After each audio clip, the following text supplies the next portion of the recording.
Welcome to Hell, the Final Frontier. So, today we have Nendoroid 114B, Class B, Option B, Style B.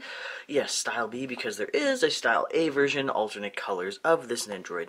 This is a Queen's Blade Nendoroid. Now, if you don't know what Cleaning Blades. If you don't know what Queen's Blade is, it is a very 18 plus anime. It's pretty much borderline hentai slash not for youth audiences.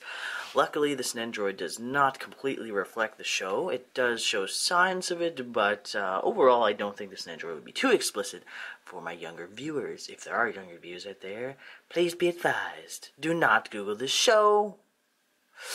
Although you probably are now because I said it's 18 plus. Anyways, let's get her open up. So, the extra pieces that come with this Nendoroid are a very suggestive-looking faceplate of her adorable face. There is a bit of blush there, but I'm not too sure if you can tell based on the lighting, because the lighting I have is pretty strong, but this is her alternate faceplate. It is an older style of Nendoroid, so in order to swap the faceplate, you must swap the whole face and head, pretty much. Voila! The other accessories you come with aren't really accessories, but more of alternate posing styles. So, with these legs, those arms, that torso, and that lower body, you can pose her in a suggestive kind of sitting down with her arms behind her back, with her legs spread. Should we show that? I sure will. But first, some other stuff. She also comes with a weapon, a shield that can also be used as a weapon from the anime, and her main sword that she uses as well. This piece right here is to help her sit upright when she's in her alternate pose. And the lovely stand that came with this Nendoroid is this. I miss these stands so much. This is the alternate stand that Nendoroids used to come with. I'm not sure about this little see-through posable piece, but older Nendoroids did come with a very clear, basic circular stand, and usually it was just a little peg there, minus the joint, and a little spot to hold their legs.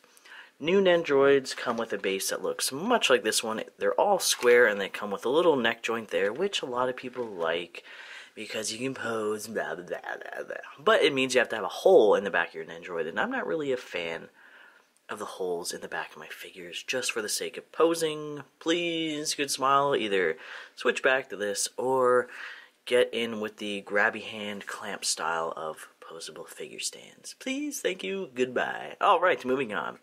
So, that was all her accessories and the Nendoroid herself. She's very, I guess you would say unique. She has a much more defined anatomy than most Nendoroids, which I do enjoy. She is partnered with Hobby Japan for making this. There are quite a few Queen's Blade Nendoroids. I keep saying Nendoroids weird. Nendoroids. There are quite a few Queen's Blade Nendoroids. I personally think they're all They're all adorable, despite their extremely sexual nature, and the show they came from is 100% sexual.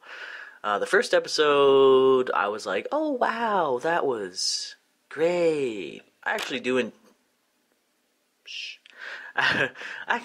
enjoy the anime quite a bit. It's not because of the sexualness, it is just funny to watch. It's like, I don't know, it's so cringy, it's funny, and some of the characters in it are funny, I guess. They're interesting. There's a lot of different characters, although the main ness of the show is, what's the whole point of the show? The whole show is pretty much a whole world of women. There are males, but pretty much there's a whole world of women. A whole world of women. God damn, I can't talk today. Let me restart. So, hi, I'm Alien Sama. Welcome back. The whole show is basically a bunch of female fighters, whether they use swords, fists, their brute strength, clubs, hammers, anything, magic, their special bodies abilities, like there's a goo chick, They fight each other, and they basically have to fight to the death, gladiator style, while on the way to a particular area. I can't remember what it's called. And once you get there, you basically become the queen of the land, or I think you get the Queen's Blade, hence the name of the damn show. So yeah. But yeah, Queen's Blade. That's basically the whole show, and of course, adventure happens, blah blah blah, things go on, and life is wonderful. Not really, because I think a lot of people die in that show. Yeah, that's basically the whole point of it. I'm not sure about any antagonists or evil people or who, but this girl right here, she is your main focus for the show. That's why I got her. But yeah, super adorable. We're going to switch her to her alternate style outfit. This Nendoroid does have basic hand movements, just up and down, back and forth. This is your very basic posableness for Nendoroids. She also has a waist joint, which I think all Nendoroids have this little separation area. Legs, so she can sit, although this thing kind of will get in her way. And the head rotates up and down. Of course, this figure was used when I got her, so unfortunately her neck joint was very worn out. But all Nendoroids now come with an extra neck joint because of that reason, and I just swapped out her old neck joint that's in there for a newer one. So yeah, let's move on to our alternate posing style. I'll warn you now, it's very suggestive, and yeah, be prepared. It's coming up right now. So, here you go. This is her alternate pose style. Unfortunately, because the little neck joint and the little piece that's supposed to help her stay upright like this is very old and has seemingly been worn out from the previous owner, it has no strength left. And I don't think the people who made this Nendoroid took into consideration the weight of the Nendoroid's head, because it's very hard to keep her in this position, unfortunately. Her head just wants to completely topple over, which is very unfortunate. But yeah, this is the alternate pose. The other figures that are Nendoroids basically have the same type of suggestive lewdness to them. And there are figures that are even worse than this. There are 18+ figures out there that do not belong to Good Smile, that are still statues, and coming up later on in the future, eventually. Maybe I'll get to them, maybe I won't, because I can't monetize them.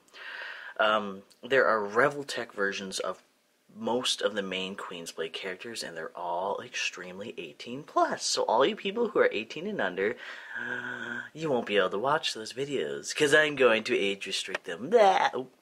Blah.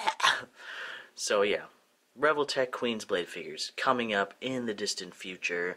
I already have one of them done, and that was demonetized. I'll link that at the end of the video. Make sure you're old enough to watch that shit. But this is it. Your Queen's Blade Nendoroid. I can't even remember her name because the name on the box is in Japanese. Her regular body, alternate style, pose, her regular cute blue-eyed face, and then of course the other accessories is her sword and shield, which the hands that are already on her main body are capable of holding those weapons. We'll see you guys next unboxing video. I'm sorry it's been so long, but for now, peace out, guys. Bye-bye.